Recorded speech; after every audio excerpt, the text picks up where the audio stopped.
Friends, तो हम लोग समझते पुरु ने क्या कहा।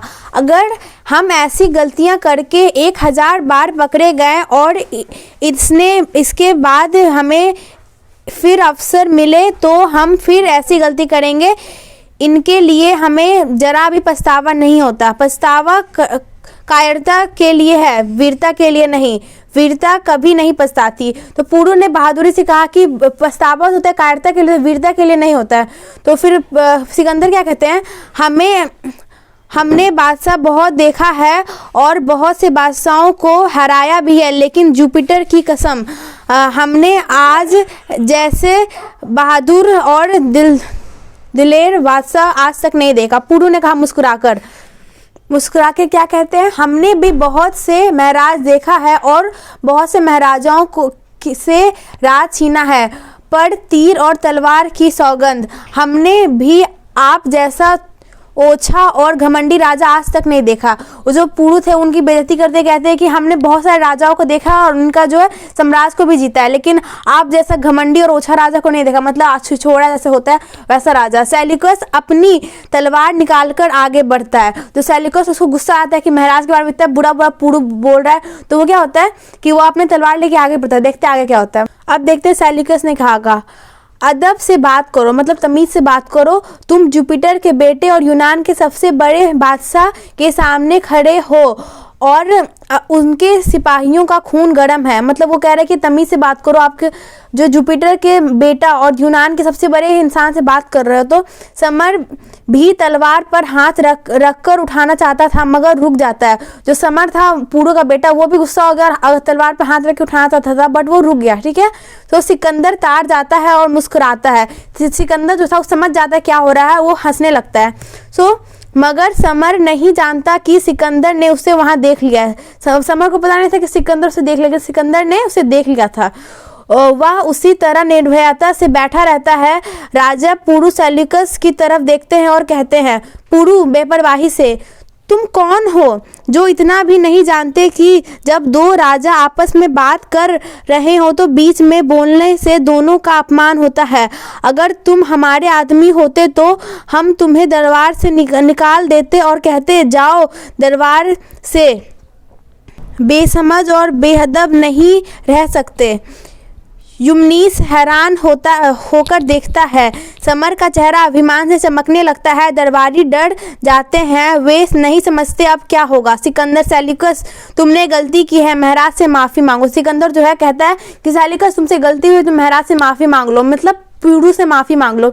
तो क्या होता है, सेल्यूकस महाराज पुरु के सामने झुककर, महाराज मैं माफ़ी चाहता हूँ, मुझसे भूल हुई। तो पुरु क्या कहते हैं, हमने क्षमा किया। तो सिकंदर क्या होता है, सिकंदर ने कहा, राजा पुरु की और मुझक्कर जो सिकंदर थे वो राजा की तरफ मुड़ के कहते हैं निर्भयता से कि हम आपकी बहादुरी से खुश हैं। अब आप फरमाइए आपके साथ कैसा सलूक किया जाए। मतलब सेल्यूकस जो है खुश हो गए उनकी बहादुरी से और उन्होंने उनसे कहा कि अब आप कैसा टाइप का ट्रीटमेंट चाहते हैं, आपके कैसा सेवा की जाए। तो पुरु निर्भयता से, मतलब फियरलेसली वो कहते हैं, जैसा एक राजा को दूसरे राजा के साथ करना चाहिए। वो सीधा वर्ड में कहते हैं कि जैसा एक राजा को दूसरे राजा के साथ करना चाहिए। तो फिर क्या होता है, सिकंदर आप और भी कुछ कहना चाहते हैं। तो जो पुरु थे वो बेपरवाही से कहते हैं, हम जो कुछ कहना चाहते थे हमने पहले ही जवाब में दे दिया है, अब हम कुछ नहीं कहना चाहते। ठीक है। तो सिकंदर यूमनीस महाराज पुरु के दोनों जवाब सुनकर हरफों में लिखकर हमारे खजाने में रखने जाए। मतलब वो कहते हैं, जो सिकंदर थे वो यूमनीस से कहते हैं कि जो महाराज पुरु ने जो कहा है उसे स्वर्ण अक्षरों में लिखाकर अपने ट्रेजरी, मतलब अपने जो खजाना उसमें रख दिया जाए। ठीक है। जब हम यूनान जाएंगे तो वहाँ के लोगों को दिखाएंगे कि दुनिया में ऐसे आदमी भी हैं जो लड़ाई हारते हैं मगर हिम्मत नहीं हारते। तो वो सिकंदर जो वो कहते हैं कि अगर हम जब ग्रीस जाएंगे तो बताएंगे अपने लोगों को कि दुनिया में ऐसे भी आदमी हैं जो लड़ाई हारते हैं मगर वो हिम्मत कभी नहीं हारते। यूमनीस सिर झुकाता है, सेल्यूकस को अचंबा होता है। ठीक है। अपनी बात जारी रखते हुए अब वो अपनी बात जारी रखते हुए कहते हैं, जब हम यूनान जाएंगे तो अपने लोगों को बताएंगे कि दुनिया में ऐसे भी आदमी हैं जो अपनी किस्मत के सामने भी सिर नहीं झुकाते और जिनके बच्चे मौत के मुंह के सामने भी नहीं घबराते। राजा पुरु चौंक कर देखता है। सिकंदर समर की तरफ इशारा करके कहता है। जो राजा पुरु थे वो उनको थोड़ा हैरानी हुई कि इतना से तारीफ किया जा रहा है इनकी, और जो सिकंदर थे वे जो थे समर की तरफ, मतलब जो राजा पुरु के बेटे थे उनकी तरफ इशारा करके कहते, आओ राजकुमार आगे आओ, हम तुम्हारा भी स्वागत करते हैं, तुम भी बहादुर हो, तुम्हारे पुष्टे भी मजबूत हैं। तो फिर समर आगे आता है, 2 सिपाही उसके पीछे आते हैं। सिकंदर इशारा करके सिपाहियों को लौटा देता है। जो समर था वो आगे आ रहा था और उसके पीछे 2 सिपाही भी आने लगे, लेकिन जो सिकंदर थे उन्हें इशारा करके वापस भेज देते हैं। समर अकेला आगे बढ़ता है, तो समर सब अकेले आगे बढ़ने लगता है। फिर क्या होता है, पुरु हैरान होकर समर से, समर तुम यहाँ और इस लिबास में क्या कर रहे हो? तो समर हिचकिचाते हुए कहते हैं, पिताजी।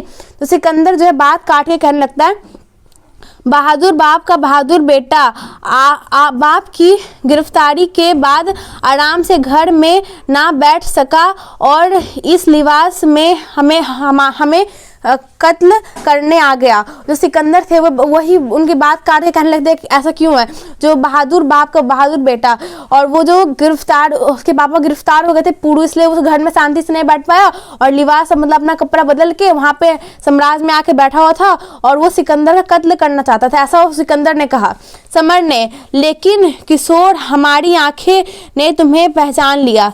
तो लेकिन उसकी आंखों से पहचान लिया, उसे समझ गया, तुम हमें कत्ल ना कर सके, हमारी तकदीर जबरदस्त है, हम बच गए, पर हम तुम्हारी बहादुरी की तारीफ करते हैं। जो थे वो उनकी बहादुरी की तारीफ करने लगे। ठीक है, राजा पुरु अपने पुत्र की तरफ गर्व से देखते हैं। जो राजा पुरु थे वो अपने पुत्र की तरफ गर्व से देखते हैं कि उनका पुत्र कितना अच्छा है कि उनके लिए वो लिबास बदल के वहाँ पे आया और उनके लिए खड़ा था। ठीक है, सिकंदर राजा पुरु से, जाइए, हमने आपका आज़ाद किया, आपके बेटे को आज़ाद किया, आपके सिपाहियों को आज़ाद किया। सिकंदर जो थे अब कहने लगे कि हमने सबको आज़ाद किया, आपके बेटे को, आपको और आपके जितने भी सिपाही हैं उनको भी, और इतना ही नहीं, हमने झेलम नदी के आसपास का जितना भी इलाका जीता है वह भी आपके हवाले किया। सेल्यूकस फौजों को खबर भेज दो कि वह जीता हुआ इलाका उनके हवाले किया जाए और कूच की तैयारी हो।